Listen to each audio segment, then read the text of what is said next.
Hey guys, welcome to study with Mayank. मैं हूं आपका मयंक और आज ला रहा हूं मैं आपके लिए एनसीईआरटी ज्योग्राफी क्लास 12 से। देखिए यहाँ पर आपकी बुक सेकंड चल रही है, भारत लोक और अर्थव्यवस्था। इसी क्रम में आज यहाँ पर इस बुक का जो है आज आप अंतिम अध्याय देखेंगे। यहाँ पर अंतिम अध्याय 12वां है।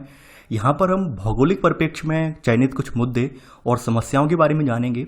देखिए बेसिकली यहाँ पर पर्यावरण से रिलेटेड जो इश्यू हैं उनको यहाँ पर इंगित किया गया है, तो आप पर्यावरण से रिलेटेड जो मुद्दे हैं उनको यहाँ पर देखेंगे। खास करके प्रदूषण से रिलेटेड जो यानी पॉल्यूशन से रिलेटेड जो मुद्दे हैं वो मुद्दे इस चैप्टर में दिए हुए हैं। तो चलिए स्टार्ट करते हैं आज का वीडियो। देखते हैं मैं क्या क्या डिस्कस करना है यहाँ पर और क्या क्या नोट डाउन करना है। बात कर लें हम आज के चैप्टर की। देखिए यहाँ पर चैप्टर में जो मुद्दा रखा गया है वो रखा गया है पॉल्यूशन को, यानी पर्यावरण प्रदूषण को मुद्दा रखा गया है यहाँ पर। तो आप इस कब के बारे में ऐसा नहीं है नहीं जानते हैं, ये तो आप अच्छे से जानते हैं और आप लगभग क्लास 6 से लेकर अब तक ये बार बार पढ़ते आ रहे हैं। इसके अलावा जो इन्वायरमेंट इकोलॉजी है वहाँ पर भी आपने इसके बारे में देखा है, अच्छे से पढ़ा भी है।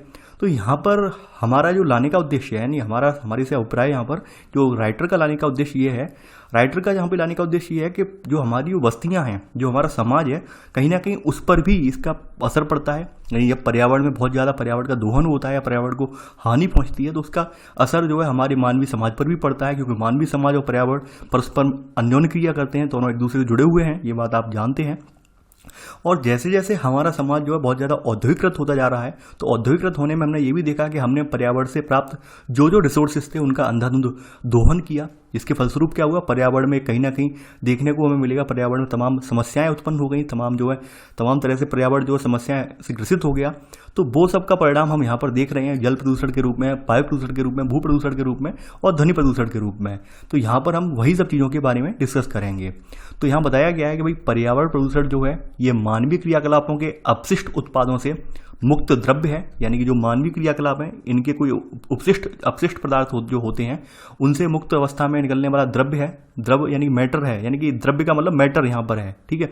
द्रव्य का मतलब आप समझ रहे होंगे मैटर, ना कि द्रव, लिक्विड नहीं है बल्कि मैटर, ठीक है। और उससे जो ऊर्जा निकलती है, ऊर्जा से अभिप्राय यहाँ पर चाहे पॉल्यूशन के रूप में ऊर्जा निकलती हो, चाहे दुर्गंध के रूप में निकलती हो, जो भी कुछ भी निकलता हो उसे ऊर्जा नाम दिया है इन्होंने। तो ये पर्यावरण प्रदूषण वास्तव में उसी का परिणाम है, ठीक है। देखिए इन्होंने यहाँ पर प्रदूषण को 4 प्रकारों में विभक्त कर लिया है। बेसिकली जल प्रदूषण में, वायु प्रदूषण में, भू प्रदूषण में और ध्वनि प्रदूषण में। तो सबसे पहले आपकी हेडिंग यहाँ पर जल प्रदूषण पड़ेगी। देखिए जल प्रदूषण के बारे में आप सभी जानते हैं कि जल जो है हमारी, कहते हैं कि जल है तो हमारा कल होगा, यानी कि जल ही जीवन है, यानी जल के बिना कुछ भी नहीं है। जल अगर नहीं होगा तो वास्तव में हम लोग जीवित नहीं रह पाएंगे। तो जल हमारे लिए एक महत्वपूर्ण घटक है। तो हमें भी ये करना है कि भाई जल को संरक्षित करना है, उसको बचाना है, उसको प्रदूषित नहीं होने देना है। तो यहाँ पर हम जानेंगे कि कैसे जल प्रदूषण हमारा हो रहा है। तो आज आप देख रहे हैं कि हमारी जनसंख्या लगातार बढ़ती चली जा रही है। जनसंख्या जो लगातार बढ़ रही है, उस बढ़ती हुई जनसंख्या की डिमांड पूरी करने के लिए हमारा जो है जल पर भी दबाव बढ़ रहा है। फलस्वरूप क्या हो रहा है कि हमारा जल जो है वो लगातार उसका निम्नीकरण होता चला जा रहा है। तो यहाँ पर आप पहला पॉइंट यही लिख लीजिए कि बढ़ती हुई जनसंख्या और औद्योगिक विस्तारण के कारण जल के अविवेकपूर्ण उपयोग से जल की गुणवत्ता का बहुत अधिक निम्नीकरण हुआ है। और जल प्रदूषित कब होता है, जल प्रदूषित जब होता है जब जल में निलंबित कण, कार्बनिक और अकार्बनिक पदार्थ जो हैं, ठीक है, इनकी सांद्रता यहाँ पे बढ़ जाती है तो जल क्या हो जाता है, प्रदूषित हो जाता है। जब जल में हमारे कोई निलंबित कण होते हैं वो घुल जाते हैं या निलंबित हो जाते हैं कण, या फिर कार्बनिक अकार्बनिक पदार्थ आके इसमें मिल जाते हैं, तो ऐसे करके जल की सांद्रता बढ़ जाती है और जल प्रदूषित हो जाता है। तो ये तो जल प्रदूषण के बारे में आपने जान लिया। इसके अलावा जल को प्रदूषित करने के कुछ प्राकृतिक स्रोत भी हैं। प्राकृतिक स्रोत का मतलब ये है कुछ चीज़ें जो हैं प्रकृति में अपने आप होती हैं, जैसे अपरदन है, भूस्खलन है। भूस्खलन भी एक जो है प्राकृतिक क्रिया है, कोई मानव जन्य क्रिया नहीं है। पेड़ पौधे, मृत्यु पशु, यानी कि ये सब आप जानते हैं कि ये कोई व्यक्ति जीवन और मृत्यु प्रकृति के हाथ में, हम लोगों के हाथ में नहीं है। यानी किसी का जीवित होना मरना प्रकृति के हाथ में, इनके सड़ने गड़ने से। तो ये सब प्रक्रियाएं प्राकृतिक स्रोत माने जाते हैं, यानी जल को प्रदूषित करने वाले ये स्रोत प्राकृतिक स्रोत माने जाते हैं। तो यहाँ पर सेकेंड पॉइंट आप लिख लेना कि यद्यपि जल प्रदूषण प्राकृतिक स्रोतों यानी अपरदन, भूस्खलन और पेड़ पौधों तथा मृत्यु पशु के सड़ने गलने आदि से प्राप्त प्रदूषकों से भी होता है। इसके अलावा जो है मानव भी, यानी जो आपका मानव है, ये मानव जल को आप जानते हैं उद्योगों के द्वारा, कृषि के द्वारा, कृषि का मतलब कैसे है, कृषि में जो आप केमिकल्स लगाते हैं, कृषि में जो आप फर्टिलाइजर्स लगाते हैं, पेस्टिसाइड्स लगाते हैं, इंसेक्टिसाइड्स लगाते हैं, यानी कीटनाशक जो लगाते हैं, तो वो क्या होता है, वो कीटनाशक जो लगाते हैं वो जल के साथ मिलकर नदी नालों या फिर तालाब वगैरह में पहुंच जाते हैं और वहाँ के पूरे पारिस्थितिक तंत्र को प्रभावित करते हैं। तो ऐसे करके हमारा जल जो है प्रदूषित होता है। तो ये आप यहाँ पर लिख लेना। सांस्कृतिक गतिविधियों का मतलब ये होता है कि हमारा देश, आप लोग जानते हैं, एक धार्मिक देश है, यानी हम एक धार्मिक देश के निवासी हैं। और यहाँ पर आप देखते होंगे कि हमारे यहाँ नदियों को माता कहा जाता है, नदियों को माता की संज्ञा दी गई है। और उन सब नदियों में गंगा और यमुना का खास महत्व है, यानी खास करके सबसे पवित्र जो नदी है आपकी वो गंगा है। आप देखते होंगे तमाम मेले वगैरह लगते हैं या फिर जो कोई त्यौहार वगैरह होते हैं, लोग गंगा स्नान के लिए जाते हैं। या फिर आपने देखा होगा कि यूपी वगैरह जो गंगा तटवर्ती जो राज्य हैं, गंगा के तटवर्ती पड़ने वाले राज्य हैं, वहाँ पर जो जो गंगा के किनारे वाले जिले हैं, वहाँ पर आज भी जो डेड बॉडीज़ वगैरह होती हैं वो गंगा के किनारे जलाने का रिवाज है। उनका ऐसा मानना है कि भाई गंगा जो है मोक्षदायिनी है, तो उनका अपना अपना रिवाज है। तो यहाँ पर इन सब सांस्कृतिक गतिविधियों की वजह से भी हमारी नदियाँ जो है लगातार प्रदूषित हो रही हैं। तो ये बात आप जानते हैं। तो थर्ड पॉइंट आपने लिख लिया होगा। अब देखिए यहाँ पर ये सब चीज़ें जो बताई गई हैं, ये कौन कौन से तत्व हैं, इनके बारे में आप पहले लिख चुके हैं ऑलरेडी। और यहाँ पर ये कुछ नया नहीं है, एक बार आप सरसरी नज़र यहाँ पर डाल लीजिए। मैं यहाँ पर इसे पढ़ूंगा नहीं, रीड नहीं करूँगा। क्यों नहीं करूँगा? क्योंकि मैं ये ऑलरेडी सारी चीज़ें आपको पहले भी लिखवा चुका हूँ। मानव और जो है हमने पढ़ा था, मानव और मानव भूगोल के सिद्धांत हमने पढ़े थे वहाँ पर, तो वहाँ पर हमने पूरी चीज़ें ये डिस्कस कर ली थी। इसलिए मैं यहाँ पर ये दोबारा यहाँ पर इसे नहीं लिख पाऊँगा। तो यहाँ पर देखते हैं कि भाई सबसे ज़्यादा जल प्रदूषित कैसे हो रहा है। तो सबसे ज़्यादा जल जो प्रदूषित करने वाले उद्योग हैं, उनमें कुछ उद्योग जिनके नाम बहुत ज़्यादा फेमस हैं, जैसे जो आपका टैनरी उद्योग है, यानी जिसे चमड़ा उद्योग कहते हैं, लुगदी और कागज उद्योग है, वस्त्र और रसायन उद्योग है। ये वास्तव में सबसे ज़्यादा इनमें जो है दूषित जल निकलता है, यानी कि ये जो है सबसे ज़्यादा अपशिष्ट के रूप में अपना जो केमिकल कचरा बाहर निकालते हैं। और उस केमिकल कचरे को कहते हैं बिना ट्रीट किए ये ऐसे ही नदियों में, नालों में छोड़ देते हैं। और नदियों नालों का जो जल होता है वो बड़ी बड़ी नदियों में, नहरों में मिल जाता है। और ऐसे करके हमारा जल तंत्र पूरा जो है गंदा हो जाता है। इसका सबसे अच्छा एग्जाम्पल आपके सामने कानपुर की चमड़ा फैक्ट्रियाँ हैं। कानपुर की चमड़ा फैक्ट्रियों को कई बार एनजीटी ने जो है यहाँ पर दिया, नोटिस भी दिया है, एनजीटी ने कार्रवाई भी की है, हाई कोर्ट, सुप्रीम कोर्ट ने भी कार्रवाई की है कि भाई इनके द्वारा जो इनके द्वारा वाहित मल है, इनके द्वारा जो वाहित गंदगी है, वाहित जल के रूप में, उसको ट्रीट किया जाना चाहिए। उसके लिए कोई इनके प्लांट वगैरह लगाना चाहिए जिसके जरिए जल को ट्रीट करके तब छोड़ा जाए। लेकिन ऐसा हुआ नहीं है आज दिन तक। तो आज भी देख रहे होंगे कानपुर के बाद गंगा बहुत ज़्यादा विषैली हो जाती है। तो यहाँ पर ये आपने थर्ड का सब पॉइंट नोट कर लिया होगा। अब देखिए आधुनिक कृषि में हमारे कौन कौन से तत्व जो हमें जल को गंदा करते हैं। तो आधुनिक कृषि में आपकी जो है अकार्बनिक उर्वरक हैं, कीटनाशक हैं, खरपतवार नाशक हैं। तो आज भी प्रदूषण उत्पादन करने वाले घटक हैं। तो इन सबसे भी हमारा जल जो प्रदूषित होता है, नोट कर लिया होगा। उर्वरक जो है, उर्वरकों का अगर हम बहुत ज़्यादा प्रयोग करते हैं तो उनसे क्या होता है, जो हमारा धरातल पर मौजूद जल है उसमें नाइट्रेट की मात्रा ये बढ़ा देता है। उर्वरक हमारे यहाँ पर क्या बढ़ा देता है, धरातली जल में नाइट्रेट की मात्रा को बढ़ा देता है। और जैसा कि सांस्कृतिक पर्वों के बारे में बताया था, तो भारत में तीर्थ यात्राएं होती हैं, धार्मिक मेले होते हैं, पर्यटन, ये सब सांस्कृतिक गतिविधियां हैं। ये सब क्या है, जल प्रदूषण का कारण है। यानी आपने देखा होगा कि भाई सबकी अपनी भी मान्यता है कि भाई मोक्षदायिनी है, गंगा मोक्षदायिनी है, इस पर नहाने से पाप धुल जाते हैं। तो वास्तव में हम पाप धोने नहीं जाते हैं, उस गंगा को और गंदा कराते हैं। और काफ़ी बार गवर्नमेंट भी प्रयास कर रही है। जैसे आपने देखा होगा कि अब जो गंगा के तटवर्ती जो स्थान है, यानी गंगा के तटवर्ती पड़ने वाले जो जिले हैं, प्रमुख जिले, तो वहाँ पर सरकार ने अब देखा होगा आपने, जो शवदाह गृह हैं, यानी कि जहाँ पर डेड बॉडी वगैरह जलाई जाती हैं, तो वहाँ पे इलेक्ट्रॉनिक शवदाह गृह लगा दिए हैं। लकड़ी वाले शवदाह गृह की जगह इलेक्ट्रॉनिक शवदाह गृह लगा दिए गए हैं। और लोगों को प्रमोट किया जा रहा है कि भाई लकड़ी में जलाओगे तो भी डेड बॉडी जलेगी और इलेक्ट्रॉनिक वाले में जलाओगे तो भी जलेगी। तो ऐसे करके अब आप देख रहे होंगे कि कुछ इलाकों में सरकार ने यहाँ पे एक्शन भी ले रही है, जिससे कि शव वगैरह जो लोग जला देते थे या फिर शव वगैरह को फेंक देते थे, गंगा जी वगैरह में विसर्जित कर देते थे, उन पर रोक लगाने की सरकार तैयारी भी कर रही है। तो ये सब चीज़ें आप देख रहे होंगे। लेकिन फिर भी हम लोगों की धार्मिक मान्यताएं इतनी ज़्यादा हैं जिनकी वजह से जो है हमारी नदियाँ लगातार गंदी होती चली जा रही हैं। तो आपने 5वां पॉइंट नोट कर लिया होगा। तो देखिए ये वही बताया गया है, गंगा क्यों गंदी है, यमुना क्यों गंदी है। तो ये बताया गया है कि प्रदूषित पट्टियाँ इनकी कौन कौन सी है जिससे गंगा गंदी हो रही है। तो ये सब आपके पढ़ने के लिए है, मेरे यानी कि मेरे पढ़ाने लायक नहीं है। यहाँ पर आप अपना देख लेना रीज़न क्या क्या है, वो सब रीजन बताए गए हैं। तो देख लिया होगा आई होप, पॉज करके। अब देखिए यहाँ पर जो संदूषित जल होता है यानी कि जो दूषित जल होता है उससे कुछ रोग भी हमें हो जाते हैं, कुछ बीमारियाँ हो जाती हैं। तो संदूषित जल के हमारे उपयोग से हमें दस्त, जैसे हम डायरिया कहते हैं, आंतों के कृमि, हेपेटाइटिस रोग, ऐसी बीमारियां हो जाती हैं। इसके अलावा आपका जो WHO है यानी कि जो आपका विश्व स्वास्थ्य संगठन है, तो इसने एक रिपोर्ट जारी की है। इसमें कहा गया है कि भारत के 1/4 संचारी रोग जो हैं वो आपके किससे होते हैं? जल से होते हैं। यानी भारत में 1/4 जो रोग होते हैं उनका मूल कारण क्या होता है? जल होता है, दूषित जल होता है। हमारे यहाँ गंगा नदी, आप जानते हैं गंगा नदी का तंत्र सबसे बड़ा तंत्र है हमारे भारत में, नदी तंत्र में। तो गंगा नदी की स्थिति में सुधार के लिए हमने एक राष्ट्रीय मिशन भी चलाया है, नमामि गंगे करके। सन 2014 में मिशन ये स्टार्ट किया गया था। तो यहाँ पर आप 7वां पॉइंट लिखेंगे कि गंगा नदी की स्थिति में सुधार के लिए 2014 में राष्ट्रीय स्तर पर गंगा सफाई राष्ट्रीय अभियान नमामि गंगे शुरू किया गया था। ठीक है, नमामि गंगे शुरू किया गया था। इसी में सब पॉइंट, इस कार्यक्रम के उद्देश्य निम्नलिखित हैं। यानी कि जो नमामि गंगे कार्यक्रम स्टार्ट किया गया है, इसके उद्देश्य क्या है? सबसे पहला उद्देश्य ये है कि जो गंगा के तटवर्ती जो भी राज्य बोल रहा हूँ, जिले हैं, तो उनमें शहरों में सीवर ट्रीटमेंट की व्यवस्था करना। इसके अलावा जो आपका औद्योगिक अपशिष्ट है, औद्योगिक फ्लो है, उसकी निगरानी करना, नदियों के किनारे पर वनीकरण करना। इसके अलावा नदियों के तल की सफाई, नदियों के तल में सिल्ट वगैरह, जो गाद वगैरह जमा हो जाती है, उसकी सफाई करना।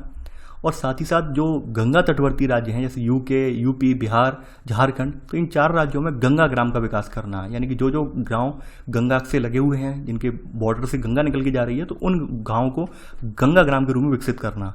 तो ये ध्यान रखना, ये अक्सर पूछा जाता है कि गंगा ग्राम योजना का, जो गंगा ग्राम हमें उनका विकास करना है, ये कौन सी योजना के तहत करना है? ये नमामि गंगे प्रोजेक्ट के तहत इसके विकास की बात कही गई है। तो आप ये लिख लीजिए। तो आपने ऐसे करके देख लिया, ये तो आपने जल प्रदूषण के बारे में देख लिया है। अब आगे बढ़ते हैं, जल प्रदूषण हमारा देख लिया हमने। अब वायु प्रदूषण देखेंगे, यानी कि जो हमारी वायु है जिसमें हम सांस लेते हैं, जिसमें विभिन्न प्रकार की हमारी जो है गैसें मिली हुई हैं। और यहाँ पर आपको पता होगा कि हमारी जो यहाँ पे जीवनदायिनी गैस जो है वो ऑक्सीजन है। 20.95% यहाँ पर क्या है? ऑक्सीजन गैस है यहाँ पर। तो यहाँ पर बताया गया है कि भाई हमारा जो वायु है, वायु विभिन्न प्रकार की गैसों का मिश्रण है। आपने पहले भी देखा था, इसका पूरा चार्ट आपने देखा था, कौन सी गैस कितने % है। जब इन गैसों की मात्रा में कम या ज़्यादा यानी बढ़ोतरी हो जाती है, कमी हो जाती है, तो वैसे करके हमारा जो वायु है, वायु का स्तर कहीं ना कहीं गिर जाता है। तो और हम जो तमाम औद्योगिक क्रियाएँ करते हैं, तमाम क्रियाकलाप करते हैं, इसकी वजह से हमारी जो वायु है वो लगातार वो भी दूषित होती चली जा रही है। खास करके शहरी इलाकों में परिवहन के बहुत ज़्यादा इस्तेमाल से, या फिर कह सकते हैं हम उद्योग धंधों के बहुत ज़्यादा विकास से, जो शहरी वातावरण है वो बहुत ज़्यादा प्रदूषित हो गया है। अब जैसे आपके सामने एक एग्जाम्पल है, दिल्ली का एग्जाम्पल है।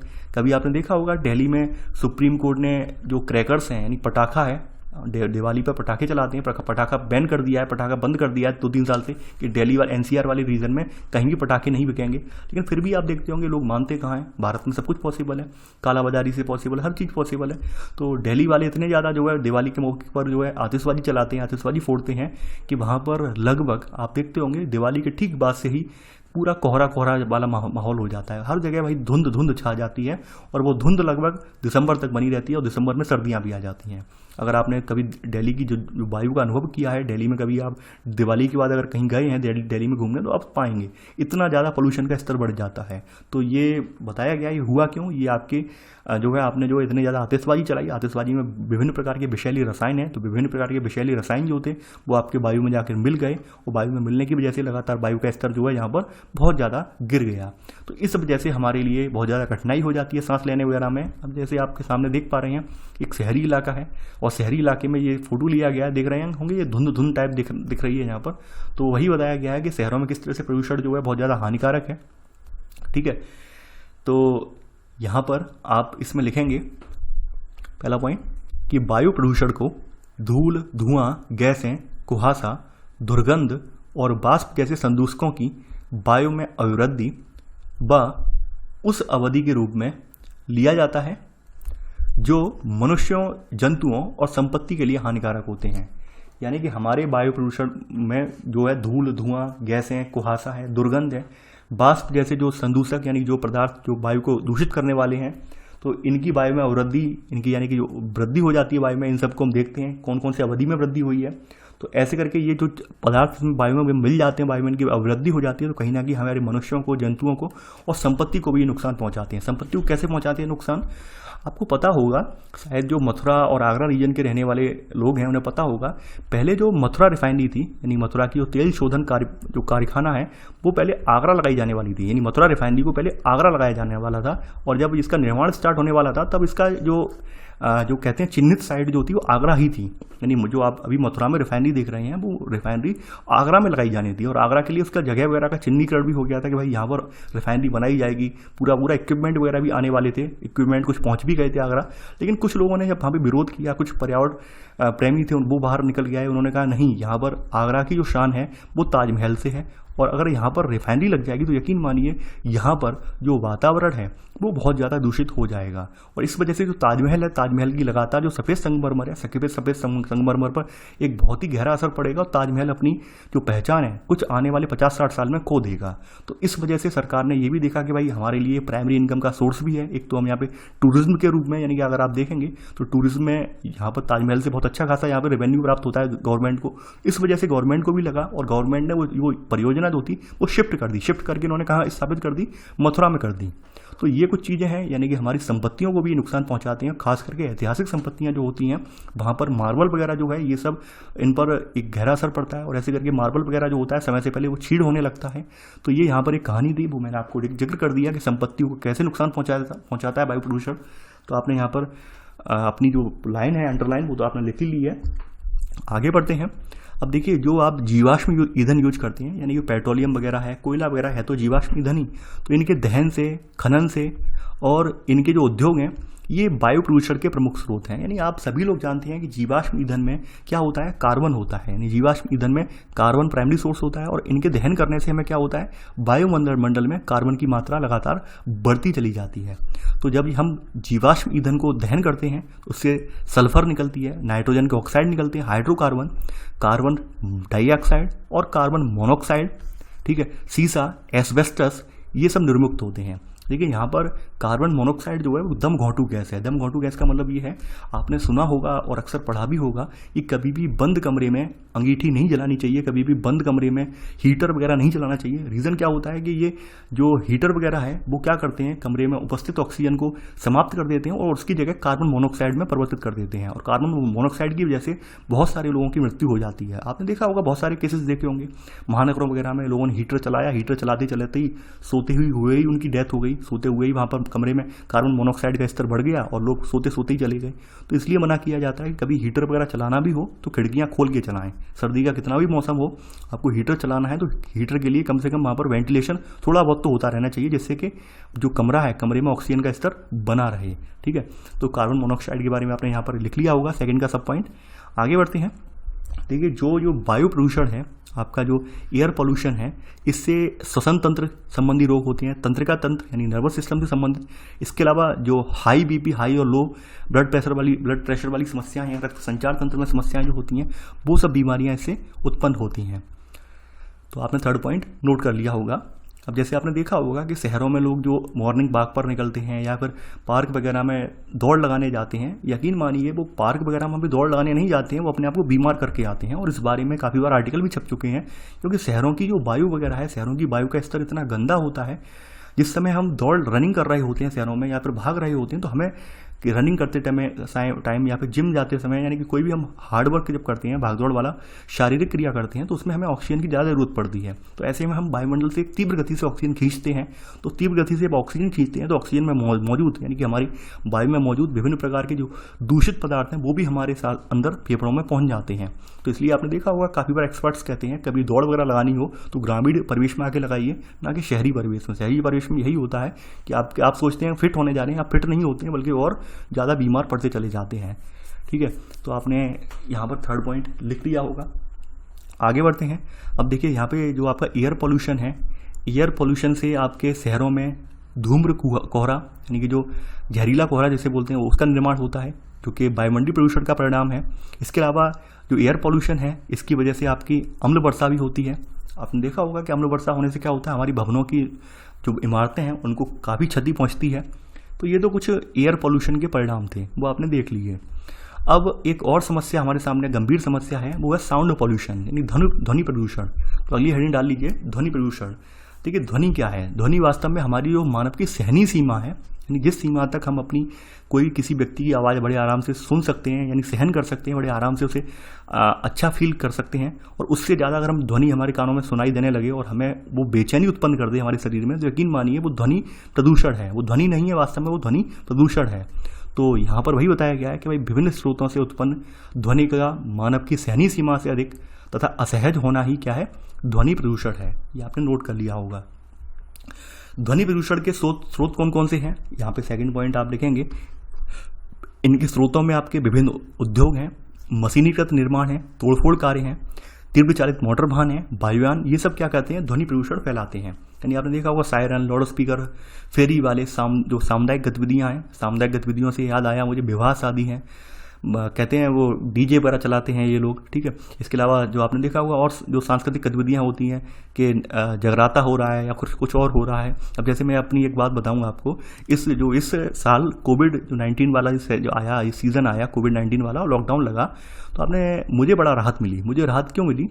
एक्चुअली जो मैं वीडियो रिकॉर्ड करके आपके लिए लेके आता हूँ, और वो जो रूम है मेरा, वो रूम कहीं ना कहीं रोड से लगा हुआ है। रोड जो है बिल्कुल रोड के किनारे पर ही रूम है मेरा, और इस वजह से मुझे रात को रिकॉर्ड करने का रीज़न ही यही होता था कि दिन में वाहन वगैरह आते जाते रहते हैं। तो कभी क्या होता था, जब शादी वाला सीजन चलता था तो बड़ा धूम धड़ाका, बैंड बाजा बारात कि भाई हर डेली दूसरे दिन, तो मैं बड़ा परेशान हो जाता था। इस बार क्या हुआ कि भाई कोविड-19 है, तो कोविड-19 की वजह से लोग जो है शादी विवाह भी 5-5 लोग 10-10 लोग ले जाके कर ले रहे हैं, और मुझे बड़ा आसानी हो रही है लेक्चर रिकॉर्ड करने में। बड़ा दिक्कत होती थी मुझे सच में। तो अभी क्या है, मैं आपके लिए लेक्चर रिकॉर्ड करके ला रहा हूँ, तो कहीं ना कहीं कोविड-19 में मेरे लिए भी एक कहीं ना कहीं ये कह सकते हैं एक अवसर निकल आया, एक अच्छा एडवांटेज निकल आया कि मुझे अब दिक्कत नहीं हुई।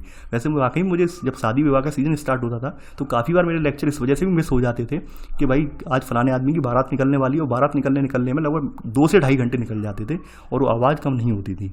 तो ये कुछ चीज़ें हैं जिसकी वजह से भी मतलब आप देखते होंगे ये सब क्या है, ये पॉल्यूशन ही है, यानी कि एक एयर साउंड पॉल्यूशन ही है, ठीक है। अब जैसे दिक्कत तो कोई नहीं है, वही है इसमें यही है कि हम वीडियो रिकॉर्ड कर दें और आपको भी नॉइज़ सुनाई दे, तो आपको भी पढ़ने में अच्छा नहीं लगेगा। आगे बढ़ते हैं।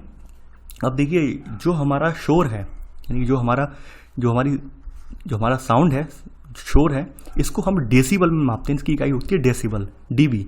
तो ध्वनि को हमेशा डेसिबल के संदर्भ में मापा जाता है। तो थर्ड पॉइंट आप लिख लेना, ठीक है। अब देखिए ध्वनि प्रदूषण आप लोग जानते हैं, इसमें सबसे मेन स्रोत क्या है? इसका यातायात है। सबसे ज़्यादा साउंड पोल्यूशन कहाँ से पैदा होता है? आपके यातायात से पैदा होता है, क्योंकि यातायात जो है कंटिन्यूसली होता है लगातार। तो ध्वनि प्रदूषण का प्रमुख स्रोत जो क्या है कि ये सबसे बड़ा क्लेश, यानी सबसे बड़ा स्रोत आपका यही है। सबसे बड़ा स्रोत आपका ध्वनि प्रदूषण का यातायात ही है। तो आपने चौथा पॉइंट नोट कर लिया होगा। इसके अलावा यहाँ बताया गया है कि भाई ध्वनि प्रदूषण जो है, जैसे जैसे हम जो संबंधित स्थल है, संबंधित स्थल से दूर होते जाएंगे, जहाँ से ध्वनि प्रदूषण क्रिएट हो रहा है, ध्वनि प्रदूषण वहाँ पे आ रहा है, वहाँ से दूर होते चले जाएंगे, तो उसकी मात्रा भी कम होती चली जाती है। तो यहाँ बताया गया है कि ध्वनि प्रदूषण स्थान विशिष्ट होता है। यानी मान लीजिए कहीं भी डीजे बज रहा है और डीजे वाले स्थान से आप धीरे धीरे करके 100 मीटर, 200 मीटर, 500 मीटर, 400 किलोमीटर दूर होते जाएंगे, तो वैसे वैसे आवाज़ भी कम होती जाएगी। तो ये ध्यान रखना कि ध्वनि प्रदूषण कैसा है, स्थान विशिष्ट होता है, और इसकी तीव्रता प्रदूषण के स्रोत, यानी जैसे औद्योगिक क्षेत्र, परिवहन मार्ग, हवाई अड्डे इत्यादि मुख्य मार्ग से दूरी कम होने पर हमारी ये कम हो जाती है। यानी अगर आपका मान लीजिए आपका रूम वगैरह रोड के किनारे है, हाईवे के किनारे है, और आप वहाँ से हटाकर थोड़ा अंदर की तरफ रूम ले लीजिए, गली के अंदर की तरफ रूम ले लीजिए, तो क्या होगा, आपको शोर वगैरह जो है, जो आप साउंड पॉल्यूशन वगैरह वो आपको सुनाई कम देगा, ठीक है। तो यहाँ पर सबसे बड़ी बात है कि स्थान विशिष्ट होता है। जो ध्वनि प्रदूषण होता है वो स्थान विशिष्ट होता है, ये बात याद रखना। और चौथे का सब पॉइंट आप नोट कर लेना, ठीक है। अब हम आगे बढ़ते हैं। देखिए यहाँ पर इस चैप्टर में इन्होंने थोड़ा खिचड़ी पका दी है। खिचड़ी पकाने का मतलब ये है, यहाँ पर आप पहले, यानी कि हम पहले जो क्लास 12 की बुक 1 पढ़ चुके हैं, मानव भूगोल के मूल सिद्धांत, वहाँ पर हम ये सारी समस्याएं यहाँ पर डिस्कस कर चुके हैं। नगरीय अपशिष्ट निपटान, नगरों में कचरा क्यों बढ़ रहा है, क्या बात है, नगरों में प्रवास क्यों हो रहा है, वो हम सब चीज़ें डिस्कस कर चुके हैं।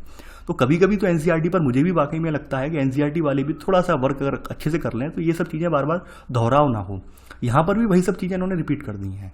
जबकि इनकी यहाँ पर कोई जो है यहाँ पर कह सकते हैं औचित्य नहीं था रखने का, क्योंकि ऑलरेडी इन्होंने पहली बुक है उसमें लिखवा दी है। तो आप सभी लोग जानते हैं कि शहरों में ठोस कचरा वगैरह ये सब बढ़ता चला जा रहा है, और ठोस कचरे में विभिन्न प्रकार का सामान होता है जिसका जो है उचित पूर्ण ढंग से यहाँ पर जो है कह सकते हैं निस्तारण नहीं हो पाता है, और वो वो जो है कचरा जो है कहीं ना कहीं वहाँ के वायु को, वहाँ की जो जल को, ठीक है, वहाँ की भूमि को प्रदूषित करता है। तो उन सब बातों के बारे में यहाँ पर डिस्कस किया गया है, बताया गया है कि भाई शहरों में लोग यदा कदा यहाँ कहाँ कचरा फेंक देते हैं, और कचरा फेंकने की वजह से वहाँ पर बहुत सारी बीमारियाँ वगैरह, रोग वगैरह उत्पन्न हो जाते हैं। तो उन सब की बात यहाँ पर कही गई है। तो यहाँ पर ये लिखना नहीं है, लिखवाऊंगा इसलिए नहीं क्योंकि हम ये सब जो मुद्दे हैं पहले ही डिस्कस कर चुके हैं और पहले ही इन्हें लिख चुके हैं। मैं आपको फिर से बता दूं, ये सब मुद्दे हम पहले ही डिस्कस कर चुके हैं और पहले ही लिख चुके हैं, तो मैं ये इस टॉपिक को स्किप करूंगा। ठीक है, आगे बढ़ते हैं। अब देखिए यहाँ पर एक केस स्टडी है, लिखना ये भी नहीं है केस स्टडी, ये है प्रदूषक भोक्ता है करके यहाँ पे केस स्टडी बनाई गई है मेरठ में, और मेरठ में क्षेत्र है दौराला। तो दौराला में यहाँ पे बताया गया है कि भाई यहाँ पर जो पार्षद की पुनर्भरण की वजह से क्या हुआ था, यहाँ पे उद्योग धंधों के विकास की वजह से क्या हुआ था, यहाँ के जल का स्तर बहुत ज़्यादा खराब हो गया था, जल बहुत ज़्यादा नीचे चला गया था। तो बाद में क्या हुआ कि एक एनजीओ के जरिए, यानी कि नॉन गवर्नमेंट ऑर्गेनाइजेशन, गैर सरकारी संगठन ने घर घर जाकर लोगों को जागरूक किया, शक्तिशाली बनाया, तर्क दिए, तमाम तरह की एजुकेशन दी। इसके जरिए लोग जो है एक जो है तैयार हुए अपने आप में बदलाव लाने के लिए, और ऐसे करके वहाँ पर जो है बदलाव आया। और एंड में क्या था, वहाँ पर जो पर्यावरण या पारिस्थितिकी की गिरती हुई समस्याएं हैं उनसे उन्हें निजात भी मिली। साथ ही साथ जो उद्योगपति वगैरह थे उन्होंने भी उसमें बढ़ चढ़ कर हिस्सा लिया। तो वो चीज़ यहाँ पर केस स्टडी के रूप में बताया गया है, कैसे करके यहाँ पर एक दौराला जो क्षेत्र है, तो दौराला क्षेत्र के लोगों ने अपने यहाँ भूमि जल का पुनर्भरण किया। ठीक है, उसके बारे में ये टॉपिक लिखा हुआ है, इसे भी मैं स्किप कर रहा हूँ। देखिए आज अंतिम चैप्टर है, अंतिम चैप्टर की वजह से मुझे कुछ आपसे बातें भी करनी है। इस वजह से मैं चाह रहा हूँ कि यहाँ पर जो नेसेसरी है, क्योंकि इसमें कुछ नेसेसरी नहीं है, केवल ये मान लीजिए मुझे अपनी काउंटिंग पूरी करनी थी। काउंटिंग का मतलब आप समझ रहे हैं, क्योंकि अगर मैं इसे छोड़ देता, यकीन मानिए छोड़ने से क्या हो जाता है, छोड़ने से आप कमेंट करके कहते सर फलाना चैप्टर कहाँ है, फलाना चैप्टर, इसमें इतने चैप्टर हैं, इसलिए मुझे करना पड़ रहा है।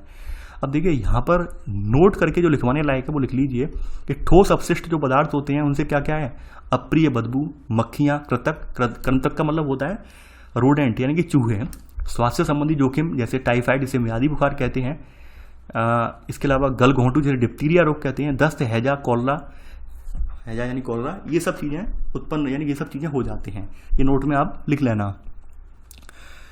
भारत की बात बताई गई है कि भारत में जो बड़े बड़े शहर हैं उनमें इकाइयाँ लगाई गई हैं, उनमें इकाइयों के जरिए कचरे का निस्तारण हो रहा है। लेकिन इन्होंने बहुत गलत बात तो जिक्र किया है। मेरे नज़र में तो ना तो मुंबई साफ़ है, ना ही कोलकाता साफ़ है, ना ही चेन्नई और ना ही बेंगलुरु साफ़ है। अगर आप जहाँ पर जाके देखेंगे, यहाँ पर किताब में जो कहा गया कि भाई 90% कचरे का निपटान हो रहा है, आप मुंबई जाके देख लीजिए, पता चल जाएगा कि निपटान हो रहा है। तो भाई धारावी क्यों तैयार है, धारावी जो एशिया की सबसे बड़ी लार्जेस्ट श्रम एरिया है, वो क्यों बनी हुई है। तो ये देखिए किताबों में जो बातें कह दी जाती हैं कि भाई फलानी एरिया में ये लगा हुआ है, वो प्लांट लगा हुआ है, ये हो रहा है, वो हो रहा है, ये सब हकीकत से कोसों दूर होते हैं। कोसों दूर होने का रीजन भी कुछ है। रीजन हम सरकार को दोषी नहीं ठहरा सकते, हम सरकार को दोषी नहीं ठहरा सकते, इसके लिए जिम्मेदार हम ही हैं। इसके लिए जिम्मेदार कौन है, हम ही हैं, यानी कोई और नहीं है, हम ही जिम्मेदार हैं। अभी क्या है, आप कभी अगर आप सर्दी के मौसम में अगर आप ट्रेन में यात्रा कभी कर रहे हो तो आप एक चीज़ देखेंगे, ट्रेन में सबसे ज़्यादा देखेंगे, वो देखेंगे मूंगफली के छिलके। आपको ट्रेन के डिब्बे जो है पटे हुए मिल जाएंगे, उनके फ्लोर जो है मूंगफली के छिलकों से पटे हुए मिल जाएंगे। क्यों, हमारी आदतें साफ़ नहीं है। और हम ब्लेम करेंगे नहीं गवर्नमेंट सफाई नहीं करती है, ये नहीं करती है। भाई गवर्नमेंट तो दोनों टाइम सफाई कर रही है।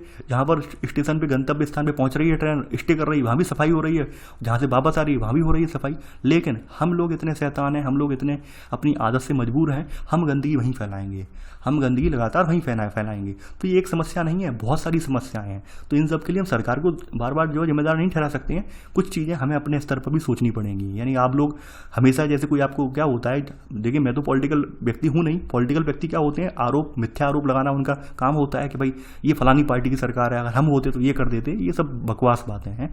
सरकारें कुछ नहीं करती हैं। सरकारें जो प्रयास करती हैं, सरकारों के प्रयास तभी सार्थक होंगे जब आप लोग और हम लोग प्रयास करेंगे। हमेशा याद रखना, गवर्नमेंट चाहे कोई आ जाए, वर्तमान में जो गवर्नमेंट है, इसके बाद भी कोई गवर्नमेंट आए या फिर यही गवर्नमेंट जो बनी रहे, सरकारों के प्रयास से ज़्यादा हम लोगों के प्रयास कारगर होंगे। यानी हम लोग जब तक प्रयास नहीं करेंगे तब तक कुछ नहीं होगा।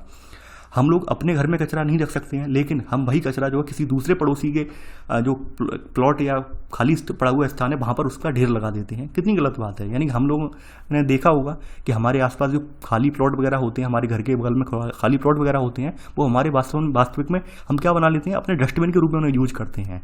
तो बताइए ये डस्टबिन के रूप में आप यूज कर रहे हो, सरकार थोड़ी ना कहने आई है कि डस्टबिन के रूप में आप अपने बगल में कचरा डालो।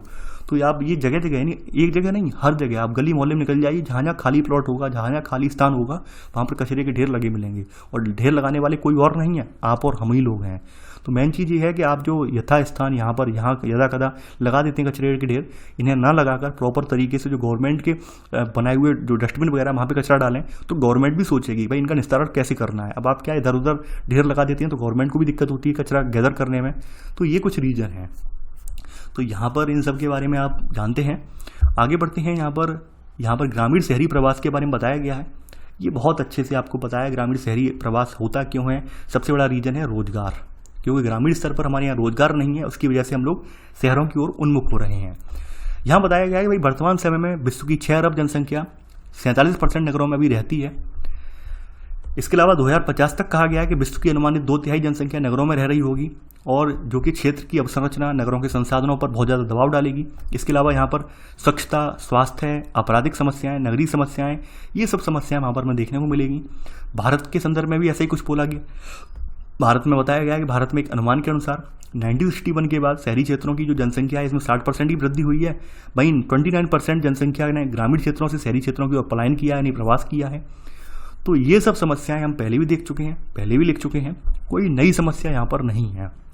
ये देखिए, आप सोच रहे होंगे कि मैं स्किप क्यों करवा रहा हूँ, क्योंकि अगर आप अपने नोट्स पलटेंगे तो वहाँ पर आप ये सब लिख चुके हैं। अर्थशास्त्र में भी हमने ये सब बात कर ली थी, यानी हम ये बात अभी 3 बार रिपीट नहीं करेंगे, 2 बार तो रिपीट कर चुके हैं, अर्थशास्त्र में रिपीट कर चुके हैं, और 11th-12th में हम पढ़ के आए थे, वहाँ पर भी हमने रिपीट किया था। 12th में रिपीट हमने किया था ये सब चीज़ें, तो हम यहाँ पर दोबारा नहीं लिखेंगे। जिसे लगता हो कि हम भूल गए हैं या फिर हमें पता नहीं है, तो आप ये वाली लाइन और ये लाइन यहाँ पर आप नोट में लिख लेना, जिसे लगता हो। यानी ये 3 पॉइंट यहाँ पर आप अपने उसमें लिख लेना, जिसे लगता हो, ठीक है। वैसे मेरी रिकमेंडेशन नहीं है। अब देखिए, यहाँ पर प्रवास के लिए कहानी, फिर से वही कहानी बताई गई है। केस अध्ययन तलचर उड़ीसा का एक रहने वाला रमेश नाम का व्यक्ति है। ये कहानी भी मैं स्किप कर रहा हूँ, ये कोई कहानी नहीं है, ये वही जॉब की, प्रवास की वाली कहानी है। और प्रवास के संदर्भ में हम पूरा का पूरा एनालिसिस पहले भी देख चुके हैं, ठीक है। तो अगर आज की वीडियो में किसी को लगता है कि सर ने बहुत स्किप किया है, तो मैं इसके लिए क्षमा प्रार्थी हूँ, क्योंकि मैं ये सब बातें पहले भी विस्तार से कर चुका हूँ। तो आपको अगर कहानी पढ़नी है तो कहानी के लिए मैं स्क्रॉल डाउन कर दे रहा हूँ, आराम से यहाँ पे पॉज कर देना आप आराम से, और यहाँ से कुछ पढ़ के यहाँ पर कहानी पढ़ लेना, समझ में आ जाएगा। कहानी में कुछ नया नहीं है। धारावी। अब देखिए, धारावी की बात कर लेते हैं। ये नोट में आप लिख लेना धारावी के बारे में। धारावी जो है आपकी, ये मुंबई में पड़ती है बस्ती। तो धारावी जो है, धारावी एशिया यानी हमारे भारत की नहीं बल्कि एशिया की सबसे बड़ी स्लम बस्ती है। एशिया की सबसे बड़ी स्लम बस्ती जो है, स्लम का मतलब गंदी बस्ती जो है, ये कहाँ है? धारावी मुंबई में है। यानी एक और तो आपकी मुंबई की चकाचौंध है, मुंबई की बॉलीवुड की चकाचौंध है, मुंबई की बड़ी बड़ी बिल्डिंगें आप देख रहे हैं, ये बिल्डिंगें देख रहे हैं। दूसरी ओर आप देख रहे होंगे झुग्गी झोपड़ियाँ देख रहे हैं। यानी आप देख सकते हैं कितना बड़ा अंतर है, कितनी बड़ा गैप है। यानी हमारे समाज में कितना बड़ा गैप है, समाज में कितनी बड़ी खाई है। हम बात बहुत ज़्यादा करते हैं, हम लोग जो है बातें तो बहुत बड़ी करते हैं कि विकास की बातें बहुत बड़ी करते हैं, लेकिन जब असमानता की बात आती है तो यही चीज़ें आपको हर जगह देखने को मिलेंगी। ये तो एक यहाँ की मुंबई की बात होगी, क्योंकि एशिया की सबसे बड़ी है, तो हर किसी का ध्यान यहाँ पे चला जाता है। जबकि ऐसे स्लम एरिया आप किसी भी शहर में चले जाएं, भारत का कोई भी शहर उठा के देख लें, बड़ी से बड़ा शहर, हर शहर एरिया में यही स्लम आपको देखने को मिल जाएंगे। यानी हर एरिया में जगह जगह नालों पर, नुक्कड़ पर, जहाँ कहीं खाली स्थान होगा वहाँ पर स्लम एरिया देखने को आपको मिल जाएगी। तो यहाँ बताया गया है कि यहाँ पर एक 90 फुट यानी एक 90 फुट का एक रोड जाता था, और 90 फुट रोड नहीं है, वास्तव में 90 फुट रोडों को लोगों ने अतिक्रमण करके पूरा बहुत कम कर दिया है। यहाँ पर आप देखेंगे बहुत ज़्यादा अस्थायी निर्माण देखने को मिल जाएंगे, 2-3 मंजिल की इमारतें देखने को मिल जाएंगी। इनमें जंग लगी लोहे की जो है यहाँ पे देखने को मिल जाएंगे, कमरे जो है सीढ़ियाँ वगैरह देखने को मिल जाएंगी। कमरे यहाँ पे एक कमरे में ही पूरा परिवार रह रहा है। यहाँ पर ये सब चीज़ें यहाँ पर बताई गई हैं। तो ये जो बस्ती है, ये धारावी बस्ती में मोस्टली एससी और गरीब मुसलमान व्यक्ति ही ज़्यादा हैं यहाँ पर इस बस्ती में। रीजन ये था कि धारावी सागर के किनारे है और शुरुआत में जब जो मुंबई पोर्ट वगैरह था, मुंबई पोर्ट पर वर्क करने वाले लेबर वगैरह थे, वहाँ पे बसते चले गए। उनके बसाव की वजह से बस्ती जो है बहुत ज़्यादा बड़ी होती चली गई और आजकल जो धारावी बस्ती है वो आपके यूपी, बिहार और विभिन्न स्थानों से जो प्रवास कर रहे मजदूर वगैरह हैं उनके रहने का एक आश्रय स्थल है। यानी कि चूँकि यहाँ पर वो सस्ते में कमरा मिल जाता है और एक कमरे में 7-8 लोग बड़े आराम से रह लेते हैं, तो इसलिए लोगों के लिए एक सस्ता विकल्प के रूप में धारावी बस्ती का बढ़ती चली जा रही है।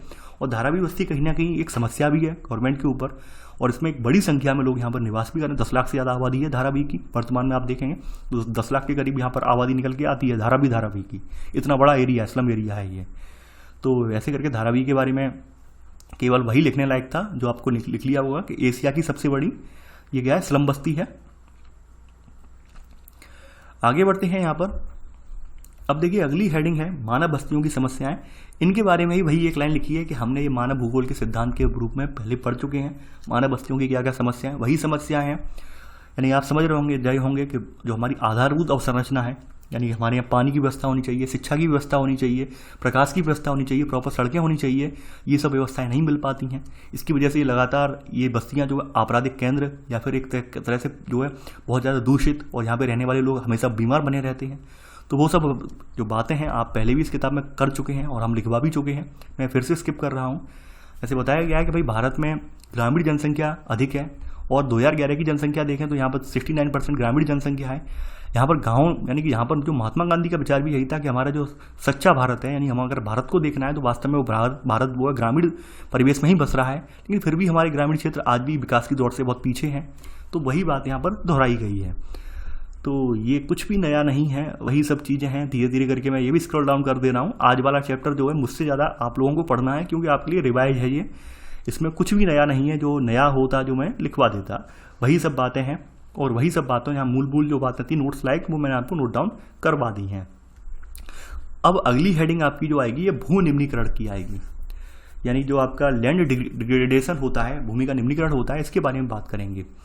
देखिए भूमि निम्नीकरण होने के बहुत सारे रीजन हैं। सबसे बड़ा रीजन ये है कि हम लगातार यहाँ पर उसका अपर्दन हो रहा है, लगातार प्रदूषण फैला रहे हैं, लगातार मृदा में लगातार पानी की मात्रा बढ़ती चली जा रही है, लवणता बढ़ती चली जा रही है। इसकी वजह से भूमि निम्नीकरण हमारा होता है। तो यहाँ पर पहला पॉइंट यही लिख लेना कि मृदा अपर्दन, लवणता, जलाक्रांतता तथा भू क्षारता से भू निम्नीकरण होता है। भू निम्नीकरण से अभिप्राय स्थायी या अस्थायी तौर पर भूमि की उत्पादकता में कमी है।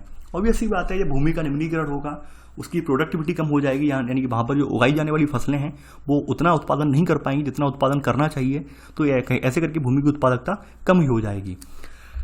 अगले पॉइंट में यहाँ पे लिखा गया है कि भाई सभी प्रकार की जो निम्न कोटि की भूमियाँ जो होती हैं वो व्यर्थ भूमि नहीं होती हैं। क्यों?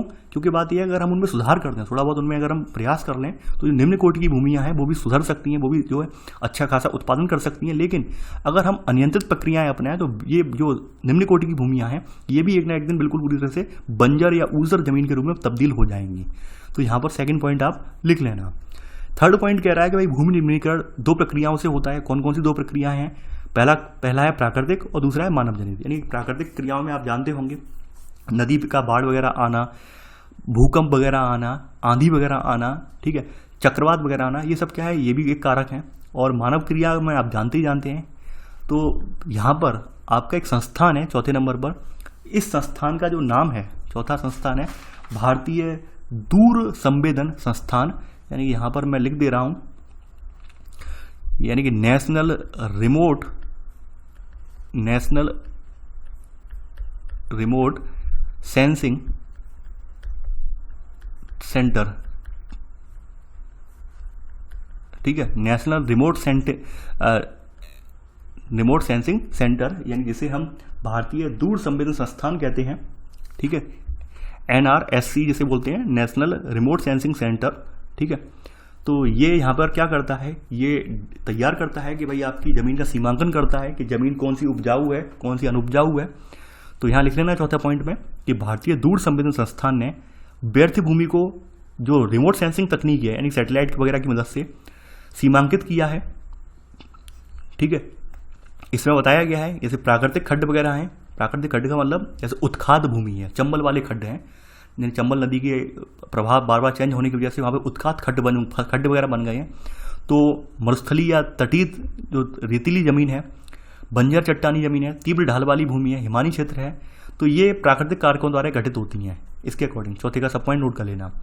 वहीं प्राकृतिक और मानव जनित कारकों में कौन कौन से आ जाती हैं मिलाकर, जलाक्रांत या दलदली मृदा, यानी मानव की वजह से जगह जगह मिट्टी में जल भर जाता है, दलदल बन जाते हैं।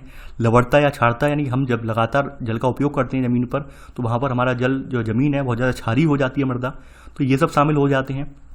इसके अलावा कुछ अन्य प्रकार की भी निम्न कोट भूमियाँ भी हमारे यहाँ जो हैं हो जाती हैं, जैसे स्थानांतरित कृषि है, यानी जिसे हम जूम खेती कहते हैं। जूम खेती का मतलब आप जानते, शिफ्टिंग कल्टीवेशन, जिसे हम शिफ्टिंग कल्टीवेशन, यानी कि कोई स्थान है, किसी स्थान के जंगलों को हमने जलाकर राख कर दिया और राख करने के उपरांत हमने वहाँ पर 2-3 साल खेती की। 2-3 साल के बाद जैसे ही वहाँ पर उपजाऊपन मिट्टी का खत्म हुआ उसे हमने छोड़ दिया, नए स्थान को फिर से पकड़ लिया, तो ये क्या है, जूम कृषि कहलाती है। रोपण कृषि का मतलब ये होता है कि हमने कहीं कोई फसल विशेष रूप से उस क्षेत्र में बोई है, कहीं से ले जाकर बोई प्लांट की है, तो वो रोपण कृषि के अंतर्गत आ जाती है। रोपण कृषि होने से नुकसान क्या रहता है, नुकसान ये रहता है कि जब आप कोई फसल कहीं पर स्थान विशेष क्षेत्र में बोते हैं तो वहाँ पर मौजूद जो विविधता है, जैव विविधता है, उसको आप नष्ट कर देते हैं। यानी आप जो जैव विविधता मौजूद होती है वहाँ पर, जो तरह तरह की फसलें हैं, तरह तरह की वहाँ पर बेल बूटे जो होते हैं, उन्हें आप नष्ट कर देते हैं, उसकी जगह केवल एक ही फसल उगाते हैं। एक क्वेश्चन भी पूछा जाता है बार बार कि जो खेत है, यानी आप जो खेत है, यानी कि जो आप किसमें खेती करते हैं, कृषि वाला खेत का पारिस्थितिकी तंत्र कैसा होता है। खेत का पारिस्थितिकी तंत्र जो होता है वो कृत्रिम होता है। कृत्रिम ये होता है कि हम जो मानव जो है अपने अकॉर्डिंग उसे डिसाइड करता है कि यहाँ पे कौन सी फसल बोनी है, कब काटनी है। तो ये खेत का पारिस्थितिकी तंत्र हमेशा कृत्रिम ऑप्शन यहाँ को आपको टिक करना है, यानी कि ये नेचुरल नहीं होता है। यहाँ पे प्रकृति अपने आप बीजों को उगाती नहीं है, प्रकृति अपने आप बीजों को यहाँ पे पकाती नहीं है, ठीक है। यहाँ पे मानव क्रियाकलाप करता है, तो इसलिए खेतों का जो पारिस्थितिकी तंत्र होता है वो कृत्रिम होता है। ये बात ध्यान रखना, और पूछा भी गया है, ये यूपीपीएससी एग्जाम में क्वेश्चन आया भी है ये। तो ये सब चीज़ें हैं। छरित वन का मतलब ये है ऐसे वन जिनमें बहुत ज़्यादा भूमि का दोहन हो चुका है। छरित चारागाह का मतलब बहुत ज़्यादा चारण की वजह से जहाँ पर चारागाह खत्म हो चुके हैं। खनन, औद्योगिक बृहत क्षेत्र, ये सब मानवीय प्रक्रियाओं से कृषि के अयोग्य हो जाते हैं। ये सब मानवीय क्रियाओं में आते हैं और इनसे क्या हो जाती है, ज़मीन हमारी भूमि के अयोग्य हो जाती है। अब ऐसे ही एक यहाँ पर और दिया गया है, ये बताया गया है मध्य प्रदेश का झाबुआ डिस्ट्रिक्ट। तो झाबुआ के बारे में विशेष रूप से कुछ चीज़ें हैं, जैसे झाबुआ क्या है, हमारे देश के 5 सबसे ज़्यादा पिछड़े जिलों में से एक है। झाबुआ इतना पिछड़ा हुआ जिला है, और खास करके झाबुआ जिला जो है ये भील जनजाति का सांद्रण है यहाँ पर, यानी कि भील जनजाति की यहाँ पर उच्चता है। भील जनजाति यहाँ पे सर्वाधिक मात्रा में पाई जाती है। तो यहाँ पर बताया गया है कि भाई ये जो क्षेत्र था, ये वास्तव में पूरा क्षेत्र कहा जाए तो यहाँ पर बड़ी दिक्कत थी। यहाँ पर कहा जाए, यहाँ पर ज़मीन जो थी बहुत निम्नीकरण हो गया था भूमि का। तो सरकार ने, ग्रामीण विकास और कृषि मंत्रालय दोनों ने ही यहाँ के लिए फंड वगैरह दिया। तो ऐसे करके वहाँ पर धीरे धीरे करके प्रयास भी किए गए। धीरे धीरे करके यहाँ पर बताया गया कि जल संभरण प्रबंधन कार्यक्रम भूमि इन सब की सम्मतता को पहचानता है, ये सब चीज़ें। और पिछले 5 वर्षों में यहाँ पर ग्रामीण मंत्रालय से निधि प्राप्त राजीव गांधी मिशन के द्वारा यहाँ पर जो संभरण, जल संभरण वगैरह है, उनका विकास किया गया। ऐसे करके यहाँ पर उनकी ज़मीन जो वगैरह थी, इनको 20% से ज़्यादा पानी प्राप्त हो गया वहाँ के मौजूद जल स्रोतों से। तो ये सब बातें यहाँ पर बताई गई हैं, इन सब बातों का यहाँ पर जिक्र किया गया है, ठीक है। ये भी कोई केस स्टडी है, कोई ज़्यादा इंपॉर्टेंट नहीं है। केवल इंपॉर्टेंट यहाँ पर ये है कि झाबुआ जो है हमारे यहाँ देश के 5 सबसे पिछड़े हुए जिलों में से एक है, और यहाँ पर कौन सी जनजाति सबसे ज़्यादा रह रही है, वो रह रही है भील, ठीक है। ये केवल आपका जानने लायक क्वेश्चन है। बाद बाकी वही बात लिखी हुई है कहानी के रूप में कि भाई कैसे कैसे गाँव की तस्वीर बदली है, क्या क्या हुआ है, वो बातें यहाँ पर कही गई हैं। इसी के साथ हम यहाँ पर आप पहुँच चुके हैं और आपका ये चैप्टर समाप्त हो जाता है। वास्तव में आज आपका चैप्टर समाप्त नहीं हुआ, आपकी पूरी ज्योग्राफी जो है ये समाप्त हो गई है। अब मैं आपको पूरी ज्योग्राफी के बारे में क्यों बोल रहा हूँ, ठीक है, उसका बोलने का रीज़न है। रीज़न ये है कि पहली बात ये है, एनसीईआरटी यानी जो आपकी एनसीईआरटी ज्योग्राफी आप जो पढ़ रहे थे, एनसीईआरटी ज्योग्राफी थी आपकी ये, तो एनसीईआरटी ज्योग्राफी यूपीएससी एग्जाम के लिए संपूर्ण है। यूपीएससी एग्जाम के लिए जो है आपकी जो ये वाली एनसीईआरटी है वो संपूर्ण है। आपको कहीं भटकने की ज़रूरत नहीं है, कहीं परेशान होने की ज़रूरत नहीं है। अब आपके माइंड में तमाम सारे क्वेश्चन उठ रहे होंगे। कुछ लोगों ने मुझे रिकमेंडेशन की थी, सर माजिद हुसैन स्टार्ट कीजिए, यानी जो माजिद हुसैन वाली जो बुक है, स्टैंडर्ड बुक है, उसके नोट्स बनवा दीजिए। अब देखिए मैं आपको यहाँ पर जवाब दे रहा हूँ, बड़ा सिंपल सा जवाब दे रहा हूँ आपको।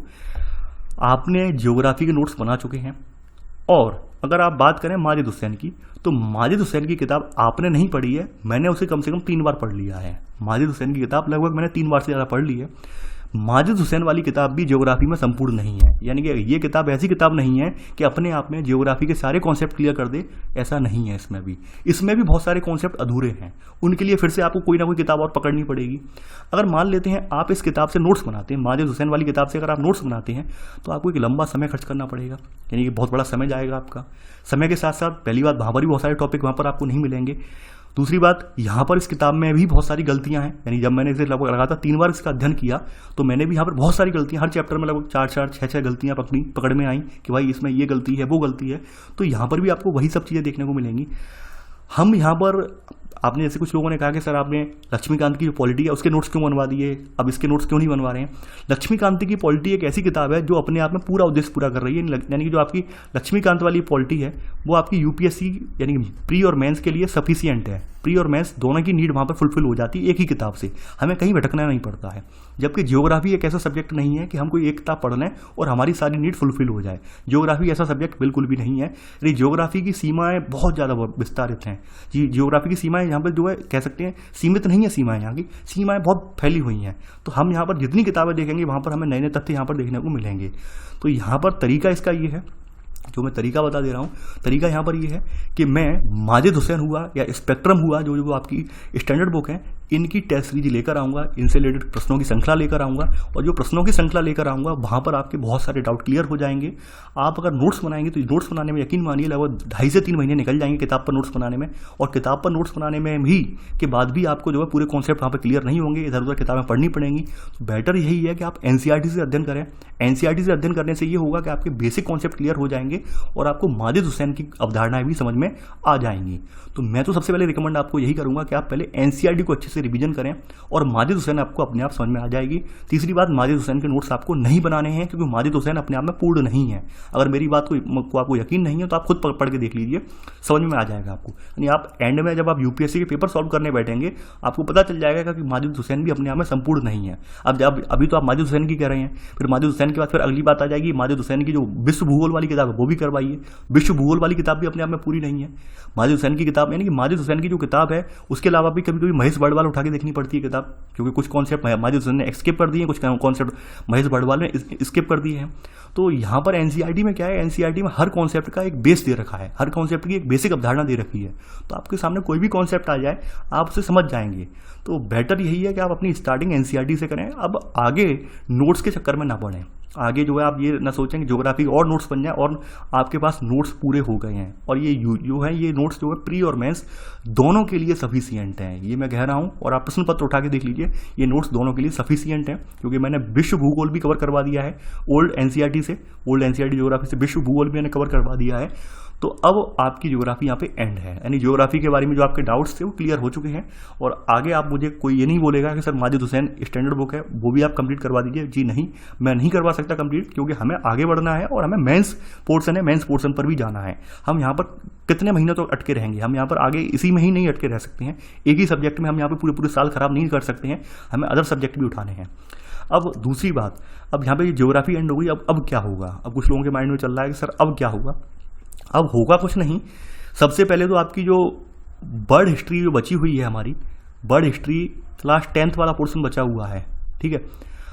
तो बर्ड हिस्ट्री मैंने रोक दी थी और उसके रोकने के पीछे आप लोगों के पता नहीं कितने कितने कमेंट आए, अरे सब यूट्यूबर्स ऐसे ही हैं, पैसे के लिए रोकी गई है, ये है वो है, बीच में मझधार में छोड़ देते हैं, ये है वो है।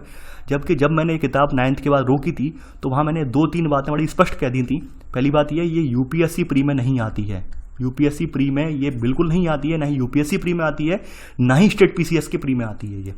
यानी विश्व इतिहास जो है आपके यूपीएससी प्री में भी नहीं आता है और यूपीपीएससी प्री में भी नहीं आता है। आपको यकीन ना हो प्रश्न पत्र उठा के देख लीजिए, मैंने पहले भी वहाँ पर बोला था। लेकिन आप लोग भैया बात समझते नहीं है कि आपने अरे सर इसलिए पैसे के लिए छोड़ दिया। मैं पैसे जब मैंने एक पूरी बुक खत्म करवा दी, यानी कि यहाँ पर जो बुक कोई चैनल वाला खत्म करवाने के लिए तैयार नहीं था, और यहाँ पर आप फिर वही बात ला के डाल दें सर पैसे के लिए कर रहे हैं। पैसे के लिए नहीं कर रहा हूँ मैं, पैसे के लिए क्यों नहीं कर रहा हूँ वो भी मैं बताऊँगा लास्ट में।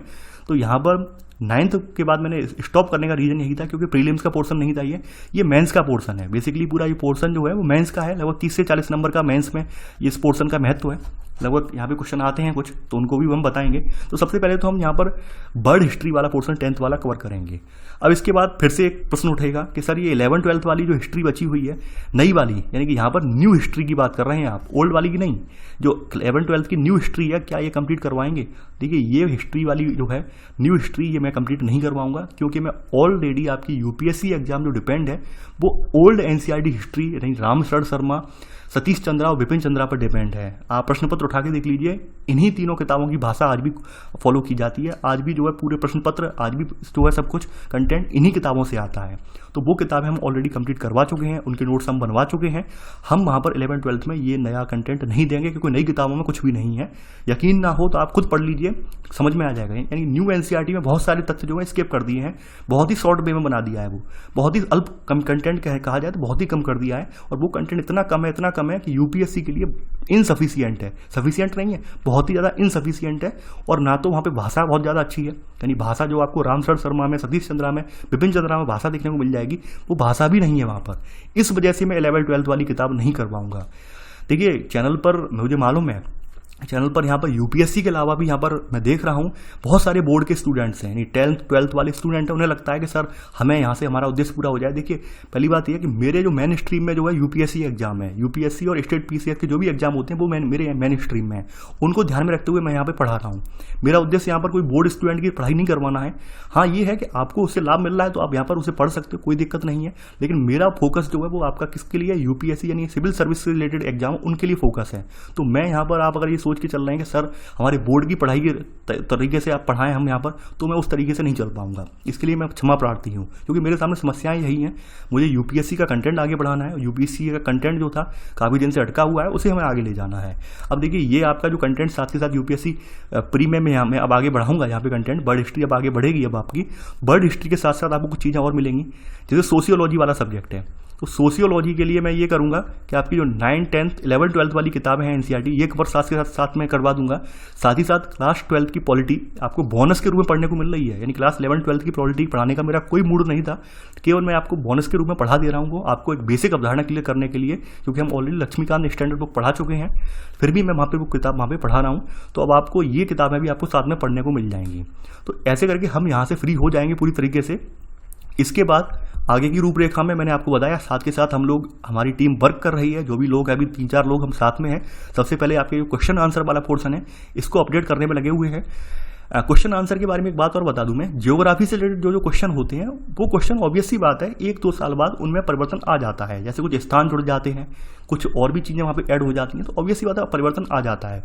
उस बात को लेकर आप ये कहें कि सर ये गलत है, गलत नहीं होता है, क्योंकि ज्योग्राफी हर साल, जैसे आप मान लीजिए कि भाई इस साल राष्ट्रीय पार्क कितने हैं, बायोस्फीयर रिजर्व कितने हैं देश में, हर साल परिवर्तन आता है। अब आप मान लीजिए क्वेश्चन मैंने आज बना दिया, 6 महीने बाद संख्या बढ़ गई या घट गई, तो क्वेश्चन थोड़ी ना बढ़ाएंगे या घटाएंगे हम, क्वेश्चन तो अपलोड, क्योंकि वीडियो अपलोड हो चुका है, वीडियो में तो हम फेरबदल कर नहीं सकते हैं।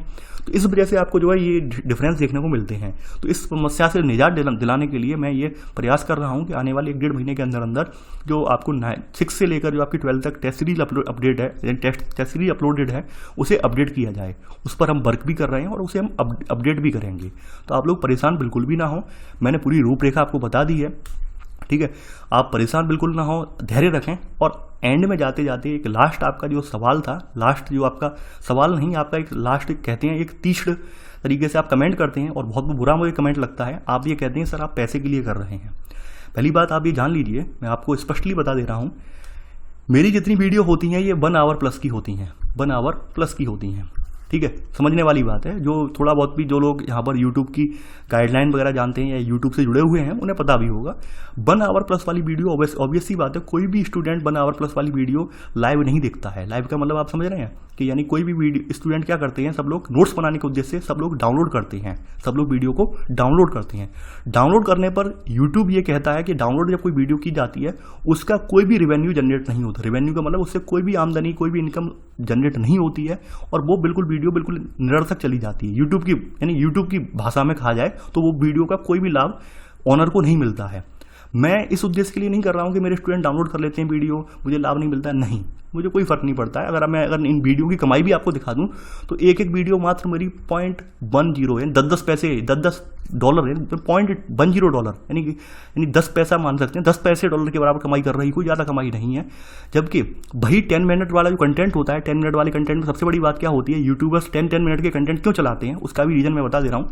10 मिनट वाले कंटेंट जो होते हैं कोई भी डाउनलोड नहीं करता है। जैसे देखा हमने, वीडियो क्लिक किया, हम पूरा वीडियो देख लिया, उससे क्या होता है, यूट्यूबर्स की आमदनी बढ़ती है, व्यूअर्स बढ़ते हैं, चैनल अपने आप भागने लगता है। मैं इन सब चीज़ों पे फोकस नहीं कर रहा हूँ। मेरा उद्देश्य पैसे को लेकर नहीं है, फिर से मैं बता दे रहा हूँ, मेरा उद्देश्य पैसे को लेकर बिल्कुल भी नहीं है। यहाँ पर इन वीडियो में और मुझे एक और, यानी मेरे कुछ यूट्यूब वाले साथी भी मुझसे बोलते हैं कि आप ये 1-1 घंटे की वीडियो आपने डालने की जो रिवाज चलाई है, बहुत गलत रिवाज है, इसका इम्पैक्ट आपको, बहुत ज़्यादा इम्पैक्ट आपको झेलना पड़ेगा और यूट्यूबर्स को झेलना पड़ेगा। रीज़न यही है, 1 आवर वाली वीडियो वही लोग देखेंगे जो वास्तव में पढ़ेंगे, जो वास्तव में पढ़ना चाह रहे हैं, वही आदमी 2 घंटे के लिए समय निकाल के बैठेगा। 10 मिनट वाली वीडियो तो कोई भी रैंडमली देख सकता है, और 10 मिनट वाली वीडियो में जो व्यूअर्स भी बढ़ जाते हैं, जबकि 1 आवर वाली वीडियो में व्यूअर्स नहीं बढ़ेंगे। 1 आवर्स वाली वीडियो वही देखेंगे 100-150 लोग जो केवल पढ़ना चाहते हैं, और बाद बाकी जो टाइम पास वाले हैं वो वीडियो इसे बिल्कुल टच नहीं करेंगे। तो आप समझ सकते हैं कि कोई भी यूट्यूबर्स क्यों करेगा ऐसा। हर यूट्यूबर्स तो 10 मिनट वाले पे फोकस देंगे, 10 मिनट वाले पे रेवेन्यू जनरेट हो रहा है, पैसा बढ़ तो रही है, लेकिन मेरा उद्देश्य पैसा कमाना नहीं है। मैं यहाँ पर एक सुधार के लिए आया था। स्टार्टिंग ही मैंने ये बात कसम खाई थी कि भाई हम यहाँ पे पैसे के लिए कभी उन्मुख नहीं हुए हैं, हम पैसे को लेकर नहीं आए हैं कि हम यूट्यूब से पैसा कमाएंगे या पैसा बनाने आए हैं। मेरा मतलब यही था, एक यहाँ पे चेंजेस आना चाहिए, सुधार आना चाहिए, क्योंकि यूपीएससी में जो गिरावट हिंदी माध्यम में देखने को मिल रही है, उस गिरावट से मैं भी बहुत परेशान था। और मैं यही देखता था कि कोई भी ऐसा चैनल नहीं है यूट्यूब पर डेडिकेटेड जो हिंदी माध्यम का कंटेंट देता हो। इसलिए मैंने एक चैनल बनाया, इसलिए मैं आपके समकक्ष कंटेंट लेकर आ रहा हूँ, और आशा करता हूँ आने वाले समय में हम और ज़्यादा अपडेट और एडवांस रूप में आपको कंटेंट प्रेषित करेंगे। देखिए हमारी टीम में हम कुछ नए कैंडिडेट भी हमने जोड़े हैं, आप देख रहे होंगे। जैसे मैम का जो करंट अफेयर्स का वीडियो मिलता है, तो मैम की जो आप अगर वीडियो भी देखें तो वीडियो बहुत गुणवत्तापूर्ण वीडियो है 1 दिवसीय एग्जाम के लिए। और मैम जो है कुछ और वीडियो भी मैडम के आपको और आने वाले दिनों में देखने को मिलेंगे, तो आप लोग बने रहिए। और खास करके आप लोगों से बस गुजारिश यही है कि आप जो ब्लेम करते हैं, देखिए हम पैसे के लिए नहीं आए हैं, और आपको अगर ऐसा लगता है तो यकीन मानिए आप चैनल छोड़ दीजिए। जहाँ पर आपको लगता है कि हाँ कोई फ्री में दे रहा हो तो आप कंपेयर कर लीजिए, समझ में आ जाएगा आपको। यहाँ पर हम पैसे के लिए 1% भी, हमारा उद्देश्य पैसा नहीं है। अगर हमारा 1% उद्देश्य भी पैसा होता तो ये वीडियो, जिस वीडियो में 3-3 साढ़े 3 घंटे लग जाते हैं, इसकी जगह हम भी 10-10 मिनट की वीडियो बनाते हैं, हम भी रेवेन्यू जनरेट करते। हमें क्या परोपकार का भूत चढ़ा हुआ है, जैसे हमसे कुछ यूट्यूबर बोल देते हैं आपको परोपकार का भूत ज़्यादा चढ़ा हुआ है, तो हम परोपकार का भूत इसलिए चढ़ा है कि हम परिवर्तन लाना चाह रहे हैं। हमारा उद्देश्य पैसा कमाना यहाँ पर नहीं है। तो परिवर्तन तभी आएगा जब हम जैसे और आप में से कुछ लोग, डेडिकेटेड लोग निकल के आएंगे बाहर, तभी परिवर्तन आएगा समाज में। तो आशा करते हैं कि हमारे साथियों को, हमारे भाइयों को, और जो भी हमारे अनुज हैं, उन सभी को ये वीडियो पसंद आया होगा। इसी के साथ आपकी ज्योग्राफी समाप्त होती है। तो चलिए आज के लिए बस इतना ही। Thanks for watching. जय हिंद।